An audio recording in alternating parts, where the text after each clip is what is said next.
Magnetism के numerical से परेशान? एनसीईआरटी सॉल्यूशंस के साथ अब सब कुछ होगा आसान।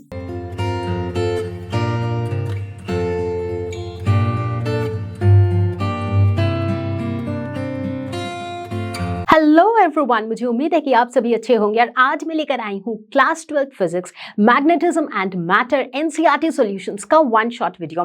इस एक वीडियो के अंदर हम मैग्नेटिज्म एंड मैटर के एनसीईआरटी के एक्सरसाइजेस के सारे क्वेश्चंस को सॉल्व करेंगे। सिर्फ सॉल्व ही नहीं, हर एक क्वेश्चन के पीछे छुपे कॉन्सेप्ट को भी समझेंगे और हर एक क्वेश्चन को सॉल्व करने के अप्रोच को भी समझेंगे। तो अगर आप इस वीडियो को, पूरे वीडियो को इनफैक्ट मेरे साथ साथ देखते हो और मेरे साथ साथ इन क्वेश्चंस को सॉल्व करते हो, तो ना ही सिर्फ एनसीईआरटी के क्वेश्चंस बल्कि इस चैप्टर के न्यूमेरिकल्स को सॉल्व करने के लिए आपका जो कॉन्फिडेंस है वो एक अलग लेवल पर बढ़ जाएगा। ये है मेरा आपसे वादा।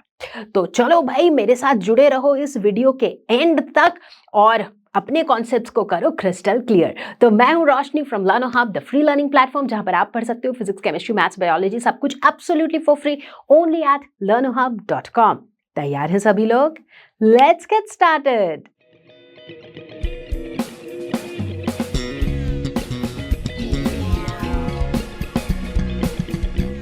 तो चलो मेरे प्यारे बच्चों, पूरे जोश के साथ शुरू करते हैं क्वेश्चन सॉल्विंग और देखेंगे question number 1।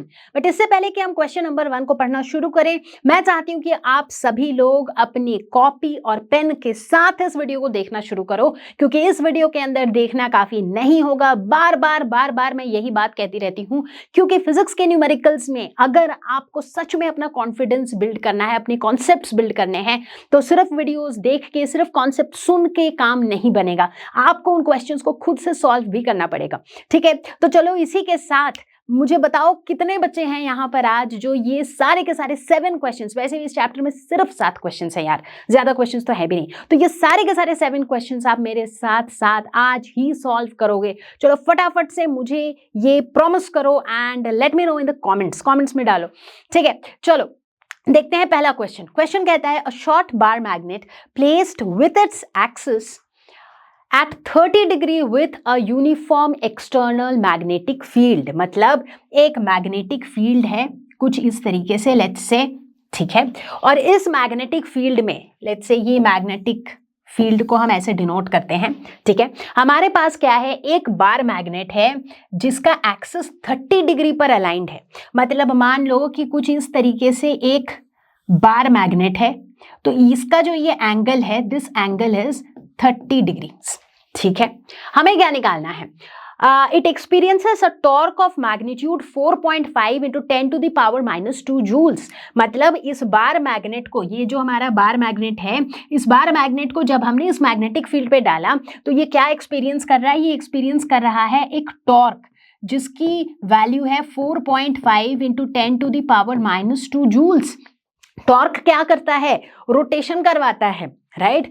What is the magnitude of magnetic moment of the magnet? Magnetic moment कितना होगा? अब यहां पर क्वेश्चन तो समझ में आ गया भाई, लेकिन कौन सा कॉन्सेप्ट यूज होगा? क्या ऐसा कोई कॉन्सेप्ट है जहां पर टॉर्क और मैग्नेटिक मोमेंट का रिलेशन हो? बिल्कुल है। कौन सा है वो कॉन्सेप्ट? चलो देखें। सो टॉर्क और मैग्नेटिक मोमेंट के बीच के रिलेशन को जानने से पहले जान लेते हैं कि मैग्नेटिक मोमेंट होता क्या है। सो मैग्नेटिक मोमेंट, जिसे हम m से डिनोट करते हैं, ये एक वेक्टर क्वांटिटी होता है जो किसी भी मैग्नेटिक डाइपोल का या फिर किसी भी मैग्नेट के स्ट्रेंथ और ओरिएंटेशन को बताता है। ठीक है, अच्छा, जब भी हम कभी एक मैग्नेट को, या फिर समझ लो एक मैग्नेटाइज्ड नीडल को, जब हम एक यूनिफॉर्म मैग्नेटिक फील्ड में प्लेस करते हैं तो क्या होता है, हम नोटिस करते हैं, ध्यान देना बच्चों, ये यूनिफॉर्म मैग्नेटिक फील्ड है, यानी कि मैग्नेटिक फील्ड का स्ट्रेंथ हर जगह बराबर है। ठीक है, तो ऐसे यूनिफॉर्म मैग्नेटिक फील्ड में हम नोटिस करते हैं कि जो डाइपोल है, मैग्नेटिक डाइपोल जो है, उसके दोनों एंड्स पर इक्वल एंड ऑपोजिट फोर्स लगते हैं।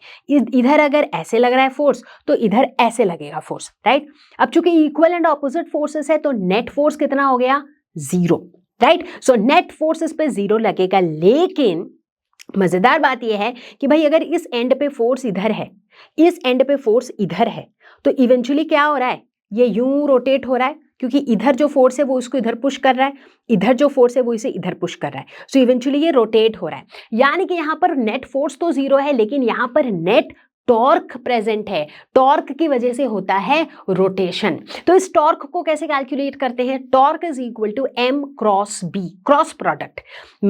m that is magnetic moment of the magnetized needle, और b क्या है? वो जो यूनिफॉर्म मैग्नेटिक फील्ड थी उस मैग्नेटिक फील्ड की स्ट्रेंथ। m क्रॉस b को हम लिख सकते हैं mb sin थीटा। ठीक है, तो भाई इस तरीके से हम टॉर्क कैलकुलेट करते हैं। अब जहां यहां पर रोटेशन होने लग गया, मतलब एक टॉर्क है, टॉर्क की वजह से कुछ रोटेशन है, इसका मतलब यहां पर कुछ एनर्जी भी स्टोर्ड होगा। सो मैग्नेटिक पोटेंशियल एनर्जी जो है वो क्या हो जाएगा? याद करो, नॉर्मली हम क्या कहते हैं? वर्क डन, मतलब फॉरगेट अबाउट रोटेशन। अगर नॉर्मल ट्रांसलेशनल मोशन हो रहा होता है तो हम क्या कहते हैं कि भाई वर्क डन क्या होता है? Force into displacement. तो यहां पर फोर्स की जगह फोर्स का जो रोटेशनल एनालॉग है यानी कि टॉर्क, डिस्प्लेसमेंट की जगह जो एंगुलर डिस्प्लेसमेंट है यानी कि थीटा, राइट, वो हो जाएगा। सो टॉर्क और थीटा के हेल्प से हम यहां पर मैग्नेटिक पोटेंशियल एनर्जी निकाल लेते हैं, which is equal to minus M B cos theta, या फिर इसे हम लिख सकते हैं minus M dot B, dot product, magnetic moment और मैग्नेटिक फील्ड का डॉट प्रोडक्ट। ठीक है, तो ये हो गया मैग्नेटिक पोटेंशियल एनर्जी, जिसे हम यू एम से डिनोट करते हैं। जो सबस्क्रिप्ट एम है दैट इज फॉर मैग्नेटिक। ठीक है, यहां तक कहानी क्लियर हुई। अब आते हैं हम इस कहानी के एक बहुत ही इंपॉर्टेंट कॉन्सेप्ट। अब भाई इतनी बात तो समझ में आ गई कि जब भी हम एक मैग्नेट को या फिर लेट्स से एक मैग्नेटाइज्ड नीडल को मैग्नेटिक फील्ड में डालते हैं तो भाई कभी वो यूं रहता है, यूं रहता है, यूं रहता है, मतलब उसकी जो ओरिएंटेशन है वो बदलती रहती है। लेकिन हम ये जानना चाहते हैं कि इसकी सबसे स्टेबल पोजीशन कौन सी है और सबसे अनस्टेबल पोजीशन कौन सी है। कॉन्सेप्ट काफी सिंपल है। स्टेबल पोजीशन कब होगी? बताओ कब होगी स्टेबल पोजीशन? जब एनर्जी मिनिमम होगी। अब इस कॉन्टेक्स्ट में मैं हमेशा ही इस एग्जाम्पल का जिक्र करती हूँ because it is very easy to relate. एक छोटा सा बच्चा है, उसमें अगर एनर्जी कम है, भाई उसने खाया पिया नहीं है, भूखा है, तो कहाँ से आएगी एनर्जी, है ना? तो भाई एक ऐसा बच्चा है जिसमें एनर्जी बहुत कम है, वो बच्चा क्या करता है? बहुत ज्यादा शैतानी नहीं कर पाता है, बहुत ज्यादा कूदा फांदी भागा दौड़ी नहीं करता है। वो क्या करता है? चुपचाप एक जगह बैठा रहता है। अब जब वो चुपचाप एक जगह बैठा रहता है तो उसकी स्टेबिलिटी ज्यादा है, राइट? वो अनस्टेबल नहीं है, वो एक ही जगह शांति से बैठा हुआ है। तो एनर्जी कम मतलब स्टेबिलिटी ज्यादा। और वहीं अगर उस बच्चे को भाई खूब सारा खाना पीना खिला दो, एकदम एनर्जी ड्रिंक पिला दो, तो क्या होगा? भाई वो बिल्कुल सुपर एक्टिव हो जाएगा, है ना? कभी कूदेगा फांदेगा, इधर जंप करेगा, उधर भागेगा दौड़ेगा। अब जब वो इतनी सारी चीजें करेगा, वो खुद तो अनस्टेबल होगा ही, कभी भी गिर सकता है, कभी भी पड़ सकता है, साथ ही साथ उसके आसपास के लोग भी अनस्टेबल हो जाएंगे, है ना? तो इसका मतलब कहानी से ये पता चलती है कि भाई एनर्जी कम मतलब स्टेबिलिटी ज्यादा, एनर्जी ज्यादा मतलब स्टेबिलिटी कम। ठीक है, तो अभी अभी मैं जिक्र कर रही थी कि भाई इस मैग्नेटाइज्ड नीडल का मैग्नेटिक फील्ड के अंदर सबसे स्टेबल पोजीशन कौन सा होगा? स्टेबल पोजीशन वही होगा जब एनर्जी मिनिमम होगी। एनर्जी क्या होती है? एनर्जी का एक्सप्रेशन अभी अभी हमने देखा, माइनस एम डॉट बी या फिर minus M B cos theta. अब ये minus M B cos theta की सबसे मिनिमम वैल्यू क्या हो सकती है? आप बहुत से बच्चे बोलेंगे जीरो, बट मैं बोलूंगी नहीं, जीरो से भी छोटा है minus M B, right? Minus M B तो नेगेटिव वैल्यू है, तो ये जीरो से भी छोटा है। तो इसकी सबसे छोटी वैल्यू जो पॉसिबल है that is minus M B. अब इसकी वैल्यू माइनस एम बी कब होगी? जब कॉस थीटा की वैल्यू 1 होगी। कॉस थीटा की वैल्यू 1 कब होगी? जब थीटा की वैल्यू 0 होगी। एग्जैक्टली, थीटा की वैल्यू 0 होगी। इसका मतलब जब हमारा जो ये मैग्नेटाइज्ड नीडल है और जो मैग्नेटिक फील्ड है ये दोनों सेम डायरेक्शन में अलाइंड होंगे, तभी तो थीटा 0 होगा, है ना? या फिर ऐसे कह लो कि हमारे मैग्नेट का जो नॉर्थ पोल है वो पॉइंट करेगा in the direction of the magnetic field. ठीक है, ये हो गई मोस्ट स्टेबल पोजीशन। उसी तरीके से अगर हम मोस्ट अनस्टेबल पोजीशन की बात करें तो यानी कि एक ऐसा पोजीशन जब एनर्जी मैक्सिमम होगी। एनर्जी मैक्सिमम कब होगी? बताओ। एनर्जी का जो एक्सप्रेशन है that is minus M B cos theta. इसकी मैक्सिमम वैल्यू क्या हो सकती है? आप बोलोगे जीरो, नहीं, जीरो से ज्यादा भी तो हो सकती है, प्लस एम बी भी तो हो सकती है। आप बोलोगे प्लस एम बी कैसे हो सकती है? जब कॉस थीटा की वैल्यू -1 हो जाए। अगर कॉस थीटा की वैल्यू -1 हो जाए तो ये एनर्जी की वैल्यू प्लस एम बी हो जाएगी और उससे अधिक इसकी वैल्यू हो नहीं सकती, राइट? अब कॉस थीटा की वैल्यू -1 कब होगी? जब थीटा की वैल्यू 180 डिग्रीज होगी, करेक्ट? यानी कि इसका मोस्ट अनस्टेबल पोजीशन क्या होगा? जब हमारा जो मैग्नेट है वो हमारे मैग्नेटिक फील्ड के अपोजिट डायरेक्शन में अलाइंड होगा। यानी कि मैग्नेट का जो नॉर्थ पोल है वो हमारे अप्लाइड मैग्नेटिक फील्ड के ऑपोजिट डायरेक्शन की तरफ पॉइंट करता हो। ठीक है, तो ये कुछ इंपॉर्टेंट बातें थी with regards to torque and magnetic moment. और अब देखना कितने बढ़िया तरीके से हम एकदम चुटकियों में 2-4 क्वेश्चन सॉल्व कर लेंगे इसी कॉन्सेप्ट पे based. So I am pretty sure कि अब इस क्विक रिकैप के साथ आप लोगों को याद आ गया होगा कि यार टॉर्क और मैग्नेटिक मोमेंट का रिलेशनशिप कौन सा वाला है, राइट। तो अभी हमने क्या देखा कि टॉर्क क्या होता है, ये जो बार मैग्नेट है ये क्या टॉर्क एक्सपीरियंस करेगा, that is m cross b, जिसे हम कहते हैं mb साइन थीटा। अब यहां पर टॉर्क तो दिया हुआ है, हमें मैग्नेटिक मोमेंट की वैल्यू निकालनी है, तो ये हो जाएगा torque upon b sine theta. अब वैल्यूज पुट करते हैं, टॉर्क की वैल्यू दी हुई है 4.5 into 10 to the power -2 divided by b, magnetic field की वैल्यू कितनी दी हुई है 0.25 tesla, so 0.25 into sine theta की वैल्यू है 30 डिग्रीज, तो ये हो जाएगा 4.5 into 10 to the power -2 divided by 0.25, sine 30 degree is half, तो इसको कैलकुलेट करेंगे तो आंसर आ जाएगा 0.36 जूल पर टेस्ला।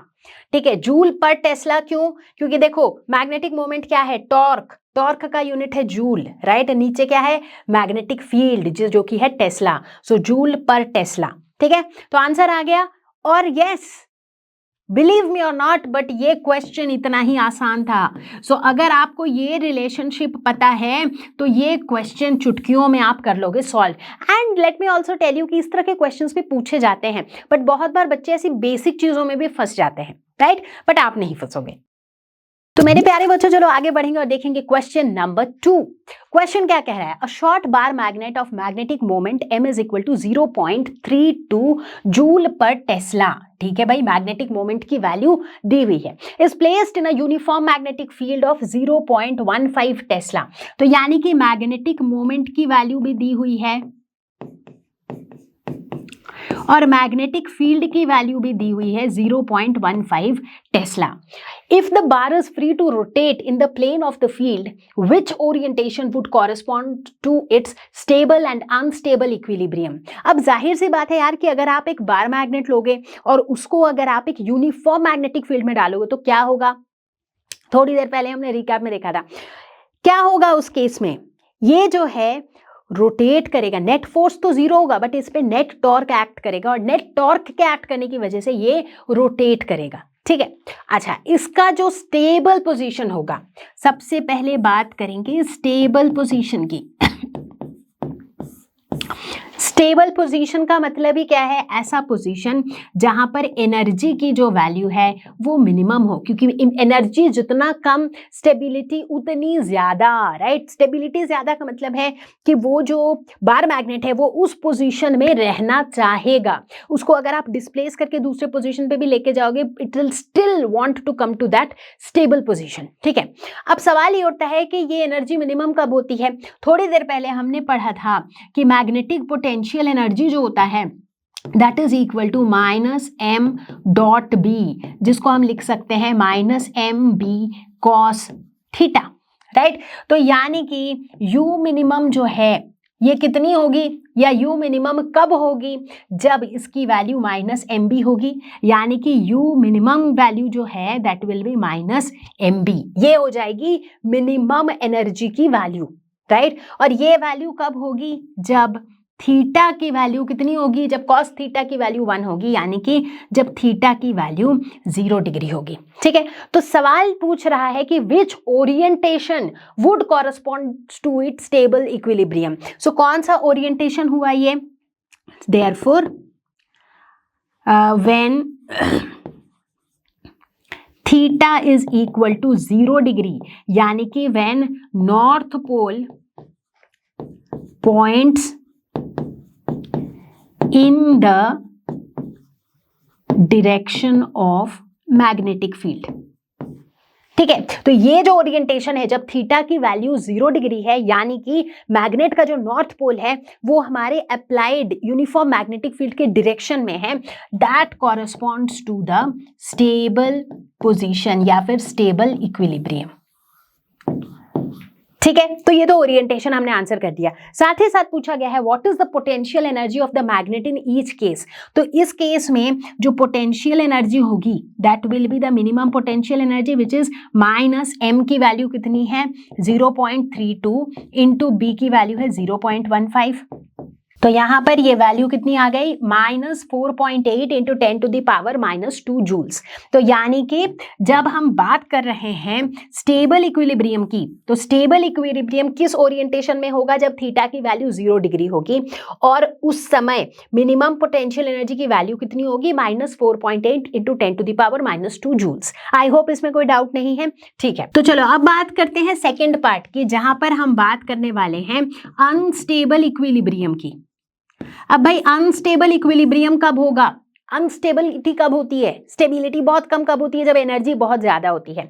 यानी कि अनस्टेबल इक्विलिब्रियम तब होगा जब एनर्जी की वैल्यू, पोटेंशियल एनर्जी की वैल्यू मैक्सिमम होगी। अब देखो पोटेंशियल एनर्जी की मैक्सिमम वैल्यू क्या हो सकती है प्लस एम बी, यानी कि जब कॉस थीटा -1 हो। सो यू मैक्सिमम तब होगी जब कॉस थीटा की वैल्यू -1 हो, यानी कि जब थीटा की वैल्यू हो 180 डिग्री। 180 डिग्री का मतलब क्या है, यानी कि जो नॉर्थ पोल है मैग्नेट का, north pole of magnet, theta की वैल्यू 180 डिग्री, इसका मतलब है कि मैग्नेट का जो नॉर्थ पोल है वो पॉइंट करेगा in the opposite direction of B. मतलब अगर मैग्नेटिक फील्ड इधर है तो मैग्नेट का नॉर्थ पोल इस तरफ पॉइंट करेगा। तो वैसे सिचुएशन में थीटा की वैल्यू होगी 180 डिग्री और वैसे सिचुएशन में एनर्जी की वैल्यू होगी मैक्सिमम। ठीक है, तो इसका मतलब ओरिएंटेशन तो हमें समझ में आ गया कि भाई इस ओरिएंटेशन में जो है अनस्टेबल इक्विलिब्रियम होगा और इस सिचुएशन में पोटेंशियल एनर्जी की वैल्यू कितनी होगी, मैक्सिमम वैल्यू इसकी कितनी हो जाएगी। अब कॉस थीटा -1 हो गया है, सो -mb इंटू -1, तो ये हो जाएगा +mb। तो ये हो जाएगा 0.32 इंटू 0.15, जो कि हमने अभी अभी कैलकुलेट किया ही था। तो यहां पर मैक्सिमम पोटेंशियल एनर्जी की वैल्यू हो जाएगी +4.8 into 10 to the power -2 joules. ठीक है, तो मुश्किल था नहीं था, आई डोंट थिंक सो कि ये मुश्किल सवाल था, लेकिन हाँ इस सवाल को सॉल्व करने के लिए मैग्नेटिक पोटेंशियल एनर्जी होता क्या है ये आपको पता होना चाहिए। क्योंकि अगर आपको यही नहीं पता है, ये बेसिक वाली बात नहीं पता है, तो फिर आप क्या ही सॉल्व करोगे इस क्वेश्चन को, है ना। तो अगर स्क्रीनशॉट लेना हो तो ले सकते हो, बट अगर आपने सॉल्व कर लिया है तो वो सबसे अच्छी बात होगी। तो चलो बच्चों इसी के साथ आगे बढ़ते हैं और देखते हैं क्वेश्चन नंबर 3। क्वेश्चन क्या कह रहा है, a closely wound solenoid of 800 turns. हमारे पास एक सोलेनॉइड है जिसमें 800 टर्न्स हैं। सोलेनॉइड की तस्वीर सबके दिमाग में अभी भी याद तो है ना, याद ही होगी आई गेस।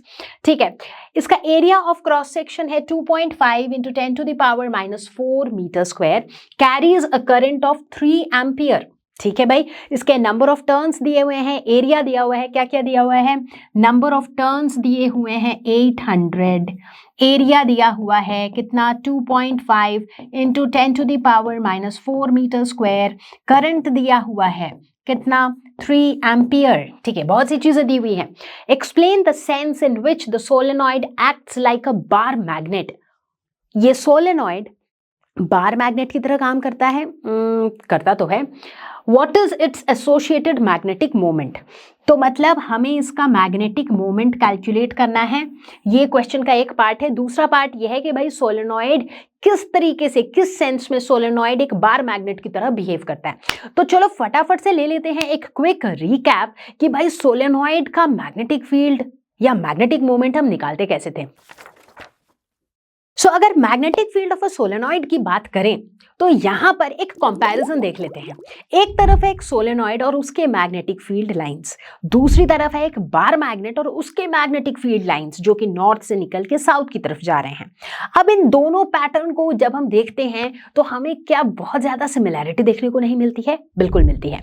इसका मतलब है कि एक सोलेनॉइड और एक बार मैग्नेट जो है वो similar magnetic field lines produce करते हैं।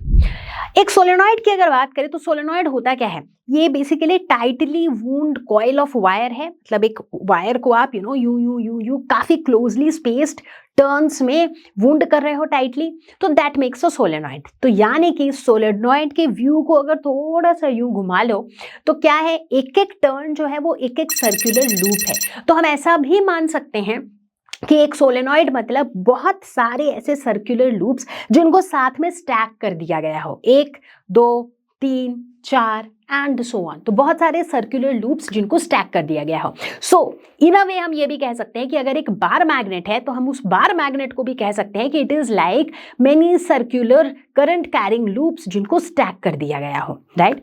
अब अगर हमें मैग्नेटिक मोमेंट की वैल्यू कैलकुलेट करनी हो तो कैसे कैलकुलेट करेंगे, एक राउंड कंसिडर करो, यानी कि एक सर्कुलर लूप जिसमें करंट I फ्लो कर रहा है, इसका मैग्नेटिक मोमेंट कितना हो जाएगा, I इंटू ए, जहां पर I जो है वो करंट है जितना उसके थ्रू फ्लो कर रहा है, और A जो है that is the area, right. अब सोलेनॉइड के केस में ऐसे बहुत सारे नंबर ऑफ टर्न्स है, तो लेट्स से ऐसे n नंबर ऑफ टर्न्स है, तो उस केस में जो मैग्नेटिक मोमेंट हो जाएगा वो हो जाएगा NIA। And let me tell you this is a super duper important formula जिसका हम यूज करेंगे बहुत सारे क्वेश्चंस को सॉल्व करने के लिए, ठीक है। सो मैग्नेटिक मोमेंट का मैग्नीट्यूड हम कैसे निकालेंगे, NIA से।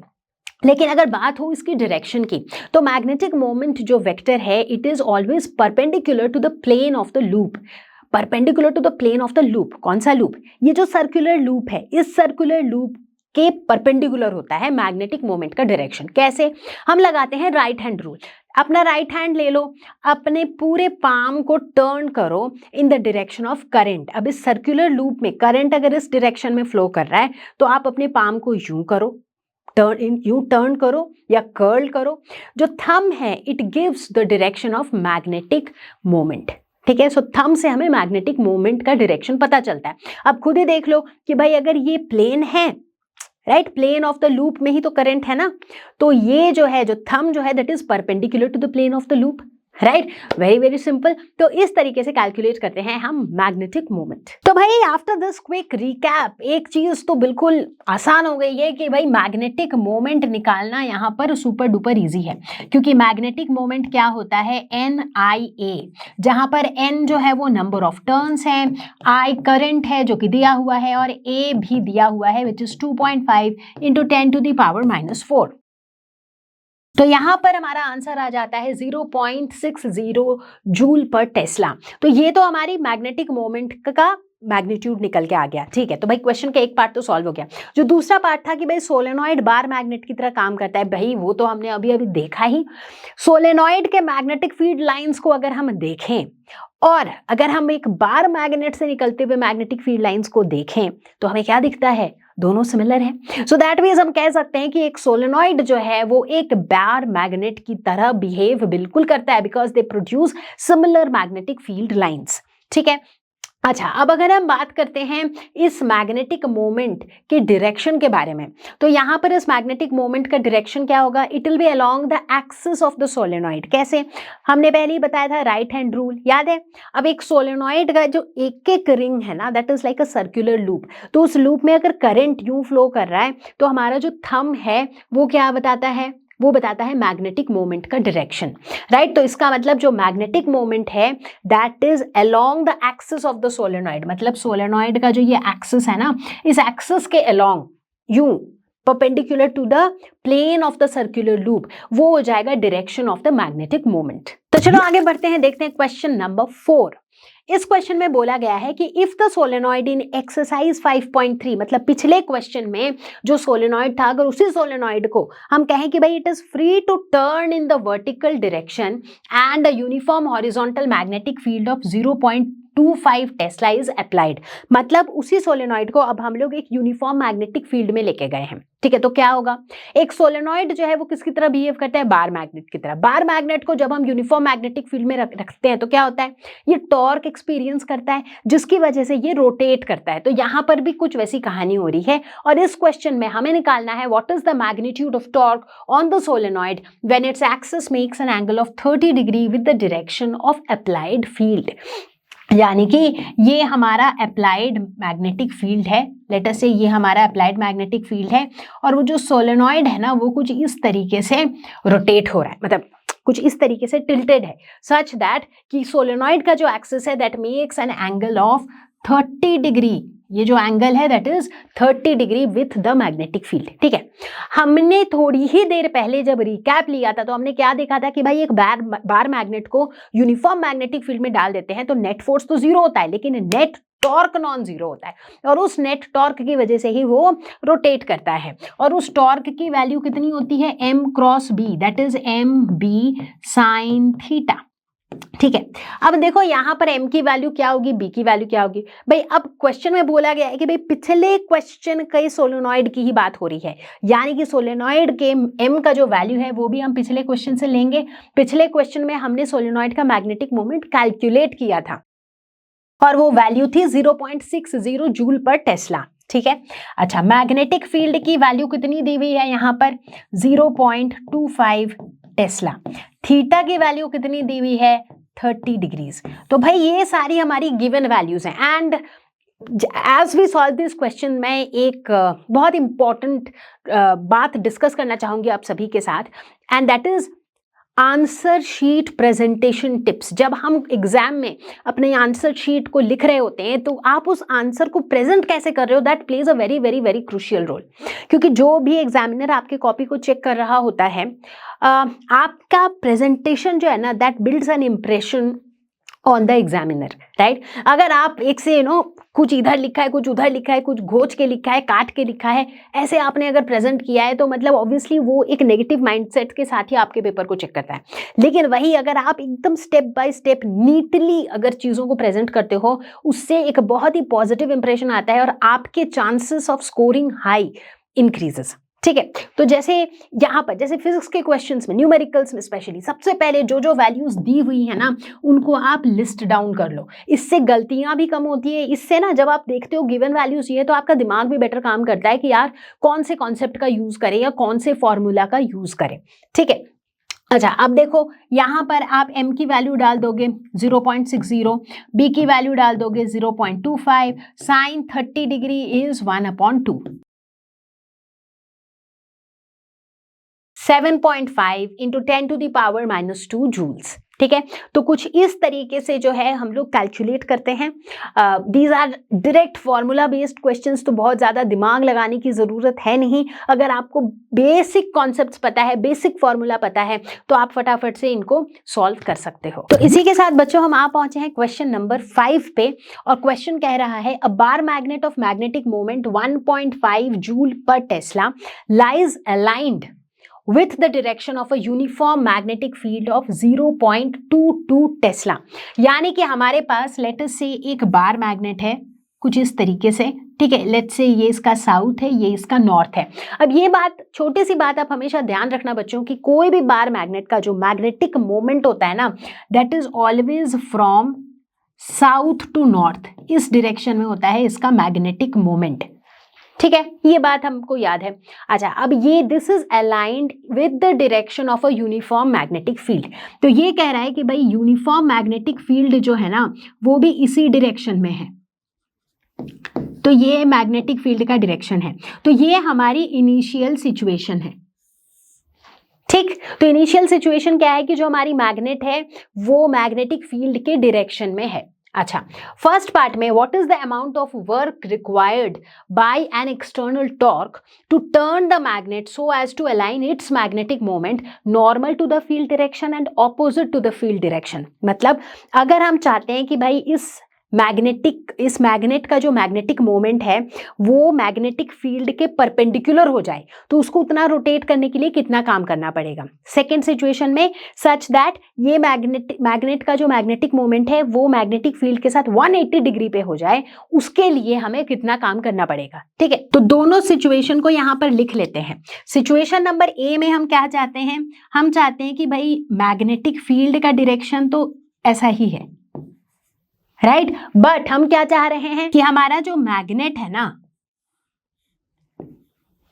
वो कुछ इस तरीके से हो सच दैट जो मैग्नेटिक मोमेंट है वो इस डायरेक्शन में हो। मैग्नेटिक मोमेंट हमेशा साउथ टू नॉर्थ होता है, राइट। तो यानी कि ये जो मैग्नेटिक मोमेंट है ना, ये मैग्नेटिक फील्ड के साथ 90 डिग्री पे हो, ये हम चाहते हैं फर्स्ट सिनेरियो में।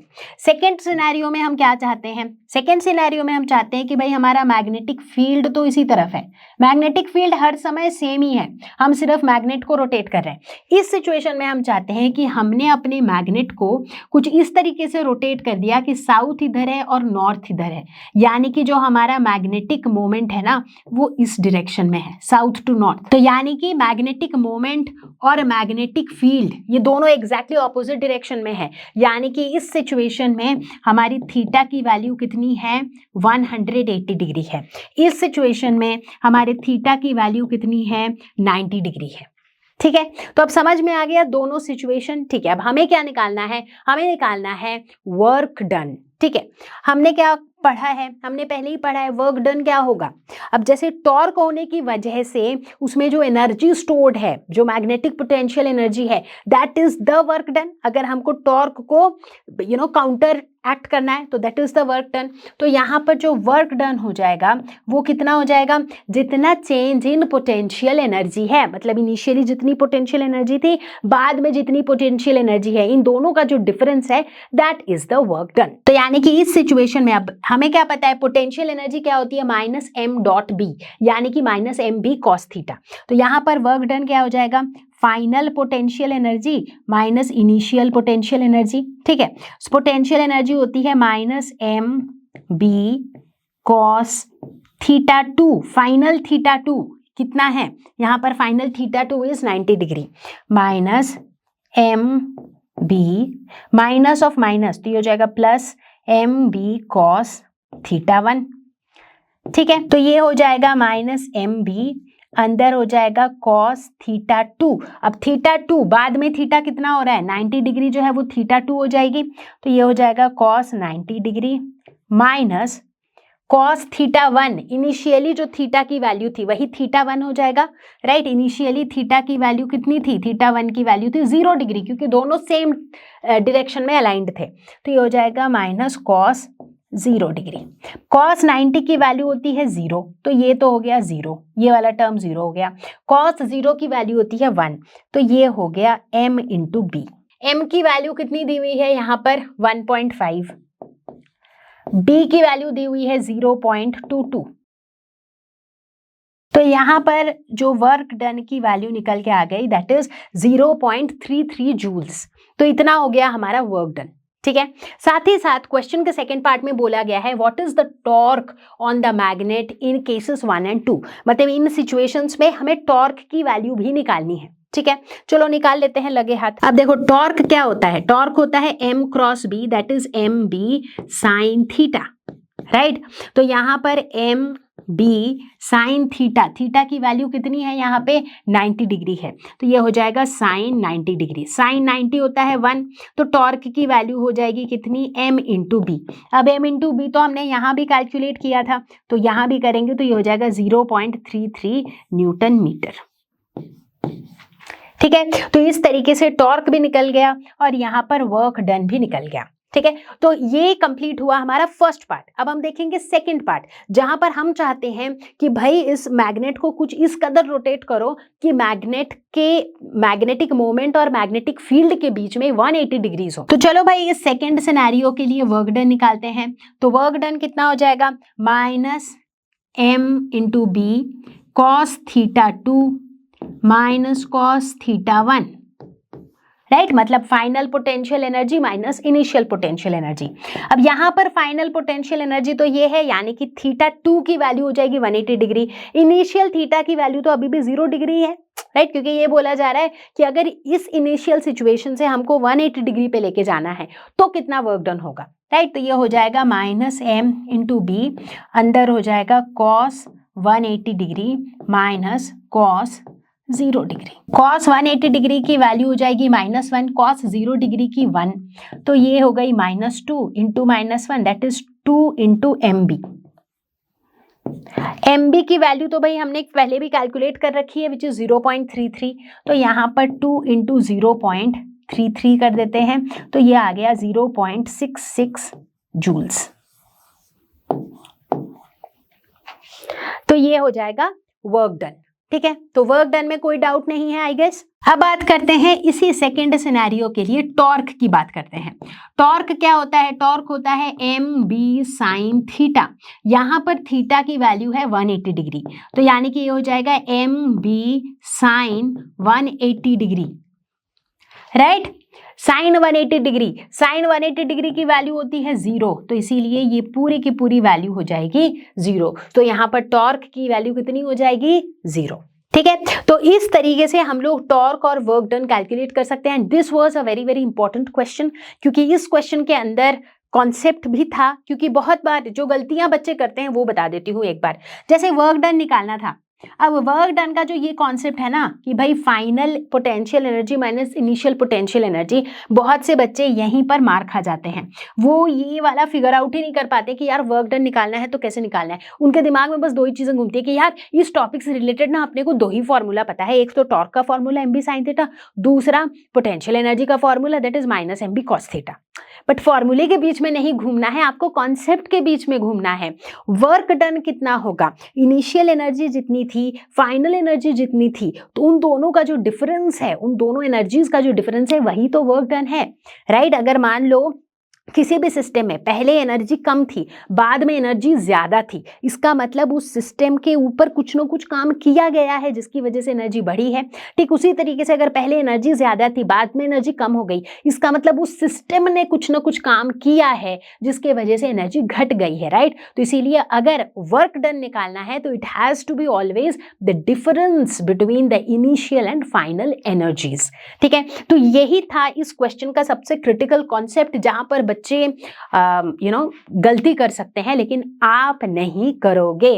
तो क्वेश्चन को आपने सॉल्व किया है या नहीं किया है? अगर नहीं किया है तो अभी भी वीडियो को पॉज करके कर लो। अगर स्क्रीनशॉट लेना चाहते हो तो वो भी ले सकते हो। तो चलो बच्चों आगे बढ़ते हैं बिल्कुल धुआंधार स्पीड के साथ और धुआंधार जोश के साथ और देखते हैं क्वेश्चन नंबर 6। ये क्वेश्चन कह रहा है a closely wound solenoid of 2000 turns and area of cross section 1.6 into 10 to the power minus 4 metre square carrying a current of 4 ampere. यानी कि क्या क्या दिया हुआ है यहाँ पर? नंबर ऑफ टर्न्स दिया हुआ है 2000, एरिया दिया हुआ है 1.6 into 10 to the power minus 4 metre square, current दिया हुआ है 4 एम्पियर। ठीक है, is suspended through its center allowing it to turn in a horizontal plane, मतलब यूं लटका दिया गया है। ठीक है, what is the magnetic moment associated with the solenoid? सबसे पहले हमें क्या निकालना है? Magnetic moment associated with a solenoid. ठीक है, तो चलो निकाल ही लेते हैं, काम खत्म होगा। हमने अभी अभी क्या देखा था? एक सोलेनॉइड के साथ एसोसिएटेड मैग्नेटिक मोमेंट कितना होता है? एक सोलेनॉइड होता क्या है? बहुत सारे current carrying loops stacked together, ये तो हमने देखा ही था, है ना। तो इसका मतलब इसका जो मैग्नेटिक मोमेंट है वो क्या हो जाएगा? NIA, right. ये भी हमने देखा था कि भाई NIA ये कहां से आया? सोलेनॉइड की मैग्नेटिक फील्ड की छोटी सी रिकैप तो हमने ले ही रखी है ना। तो अब यहाँ पर देखो सारी वैल्यूज दी हुई हैं। N की वैल्यू है 2000, I की वैल्यू है 4, A की वैल्यू है 1.6 into 10 to the power minus 4। तो यहाँ पर ये आ गया 1.28 एम्पियर। तो ये आ गया मैग्नेटिक मोमेंट। ठीक है, अब ये तो हो गई मैग्नेटिक मोमेंट की मैग्नीट्यूड। मैग्नेटिक मोमेंट की डायरेक्शन की अगर बात करें तो डायरेक्शन क्या होगा? It will be along the axis of the solenoid. जैसे मान लो कि अगर ये हमारा सोलेनॉइड है तो इसका जो एक एक जो सर्कुलर लूप है, उस सर्कुलर लूप में अगर हम राइट हैंड रूल लगाएं कि भाई अगर करंट का डायरेक्शन ऐसे है, ये जो हम पाम जो हमारे कर्ल हो रहे हैं, if that is the direction of current, तो फिर हमारा थंब जो है which is perpendicular to the plane of the loop, वो हमें देता है the direction of magnetic moment. तो इसका मतलब मैग्नेटिक मोमेंट जो है it is along the axis of the solenoid. ठीक है, अच्छा अब देखेंगे सेकेंड पार्ट। क्वेश्चन के सेकेंड पार्ट में पूछा गया है what is the force and torque on the solenoid if a uniform horizontal magnetic field of 7.5 into 10 to the power minus 2 Tesla. यानी कि अब बोला गया है कि एक magnetic field, uniform magnetic field apply कर दी गई है जिसकी वैल्यू है 7.5 into 10 to the power minus 2 Tesla is set up at an angle of 30 degree with the axis of the solenoid। Theta की वैल्यू 30 डिग्री है। अब हमें क्या निकालना है? हमें नेट फोर्स और नेट टॉर्क निकालना है। तो बच्चों कई बार हम पढ़ चुके हैं ये बात कि भाई जब हम एक सोलेनॉइड एक बार मैग्नेट की तरह बिहेव करता है। तो अगर इसको हम एक यूनिफॉर्म मैग्नेटिक फील्ड में डालते हैं तो उस पे जो नेट फोर्स होता है दैट इज इक्वल टू 0। 0 क्यों होता है? रिकैप में देखा था हमने कि भाई इस बार मैग्नेट के एक एंड पे फोर्स इधर है, एक एंड पे फोर्स इधर है, equal and opposite forces, therefore net force 0। लेकिन जब हम नेट टॉर्क की बात करते हैं तो वो होता है m cross b, that is mb sign theta, right. तो यहाँ पर m की वैल्यू कितनी है? हमने अभी अभी निकाली थी 1.28, b की वैल्यू दी हुई है 7.5 इंटू 10⁻⁻², साइन थीटा की वैल्यू है 30 डिग्री। तो ये आ गया 0.048 न्यूटन मीटर।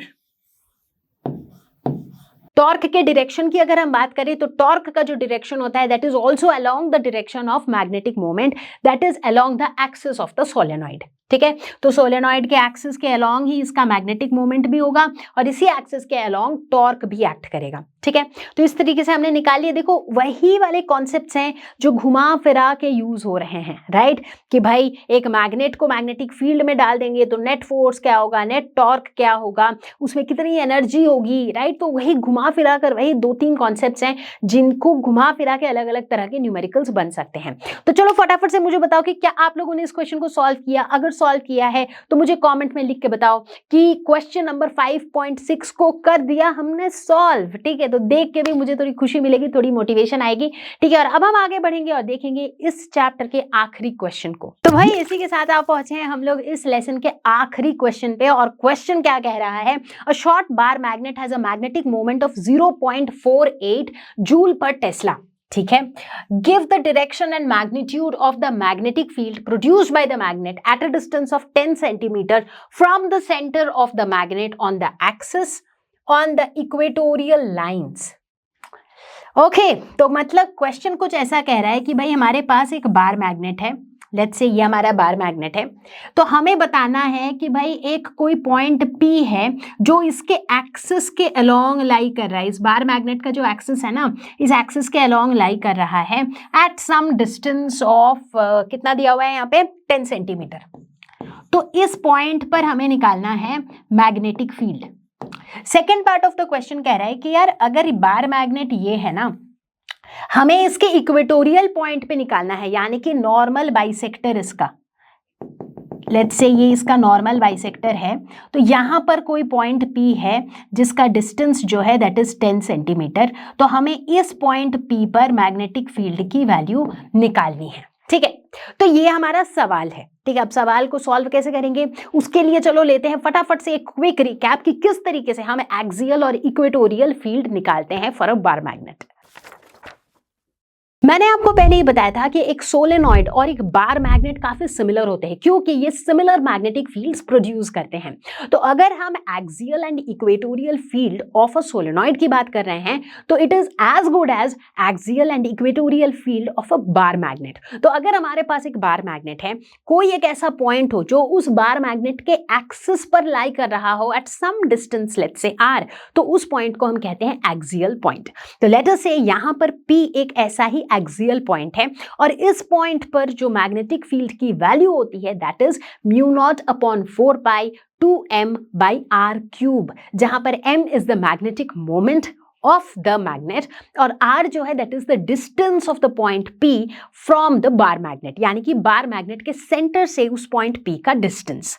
ठीक है, अगर दूसरी तरफ हम बात करते हैं इक्वेटोरियल फील्ड की, यानी कि मैग्नेटिक फील्ड की वैल्यू एक इक्वेटोरियल पॉइंट पे। इक्वेटोरियल पॉइंट क्या हुआ? जैसे मान लो एक बार मैग्नेट है, अब उस बार मैग्नेट पे अगर हम एक परपेंडिकुलर ड्रॉ करें तो उस परपेंडिकुलर पर लाई करने वाले जो पॉइंट्स हैं दे आर इक्वेटोरियल पॉइंट्स। तो ऐसे पॉइंट पर हम देखते हैं कि मैग्नेटिक फील्ड की वैल्यू कंपैरेटिवली काफी ज्यादा कम होती है। इनफैक्ट जो एक्सियल फील्ड की वैल्यू थी उसकी एग्जैक्टली आधी हो जाती है ये वैल्यू। तो इसीलिए magnetic field at an equatorial point is given by μ0/4π m/r³। तो देखो 2 गायब हो गया ना। ठीक है, तो इस तरीके से हम लोग एक्सियल और इक्वेटोरियल मैग्नेटिक फील्ड की वैल्यूज कैलकुलेट कर सकते हैं। अब मैं इस क्विक रिकैप के बाद इस क्वेश्चन में कुछ खास जान बची नहीं है क्योंकि अब हमारे हाथ में आ गया है फॉर्मूला, है ना। तो सबसे पहले चलो बात करेंगे हम एक्सियल मैग्नेटिक फील्ड की। ठीक है, तो यहां पर मैंने एक सबस्क्रिप्ट डाल दिया है ए। तो हमने क्या देखा कि किसी भी एक्सियल पॉइंट पर, जैसे कि ये पॉइंट P है जो कि एक्सिस पे लाई कर रहा है, इसका मैग्नेटिक फील्ड कितना हो जाएगा, mu naught by 4 pi 2m by R cube. ठीक है, तो यहां पर r क्या है, जो डिस्टेंस है पॉइंट का, यानी कि 10 centimetre, that is 10 into 10 to the power -2 metre. Magnetic moment की तो वैल्यू भाई यहां पर दी हुई ही है ना, तो यही वैल्यूज डालेंगे। म्यू नॉट बाई 4 पाई होता है 10 to the power -7 into 2 into m की वैल्यू है 0.48 divided by R cube, that is 10 into 10 to the power -2 का होल क्यूब। तो इसका आंसर आ गया 0.96 into 10 to the power -4 tesla. इसको अगर गॉस में लिखना चाहें तो वो भी लिख सकते हैं, because 10 to the power -4 tesla is 1 gauss, तो इसीलिए इसको हम 0.96 गॉस भी लिख सकते हैं। तो ये हमारा फर्स्ट पार्ट का आंसर आ गया। ठीक है, तो अगर हम इस मैग्नेटिक फील्ड की डायरेक्शन की बात करें तो it will be along the axis, किधर से किधर, लेट अस से कि this is south and this is north, तो मैग्नेटिक फील्ड का डायरेक्शन जो है वो भी अलोंग द एक्सिस होगा फ्रॉम साउथ टू नॉर्थ। ठीक है, अच्छा अब बात करते हैं पार्ट बी की, जहां पर हमें निकालना है equatorial field.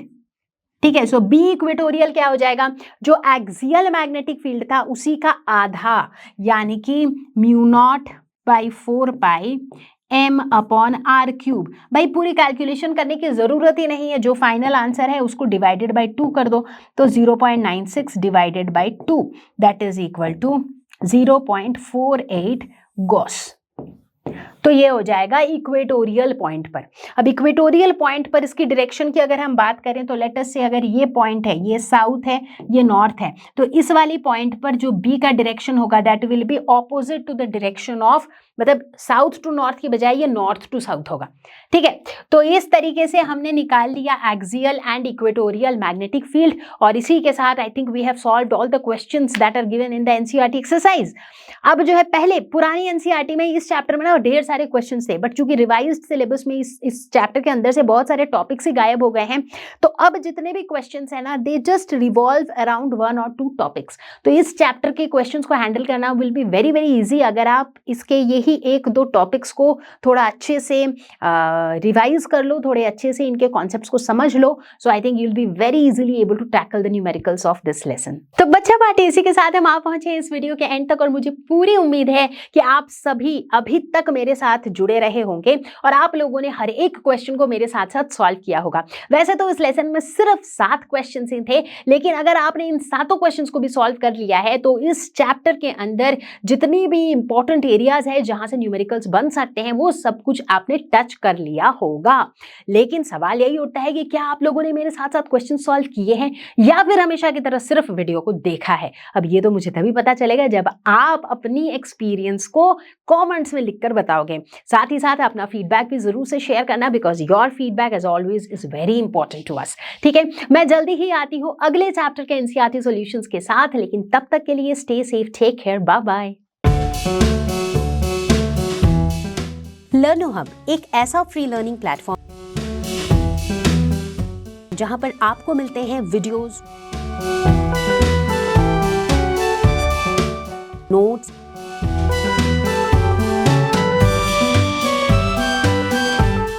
NCERT solutions, sample papers and online tests absolutely free of cost.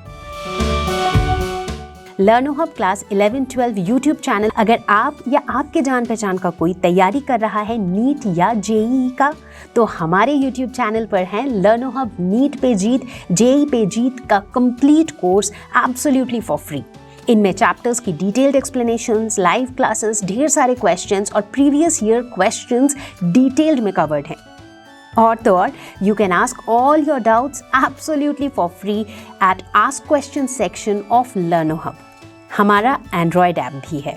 आप 1-on-1 क्लास लेना चाहते हो तो है लर्नो हब स्वयं at a very affordable price. लर्नो hub free है पर बेस्ट है।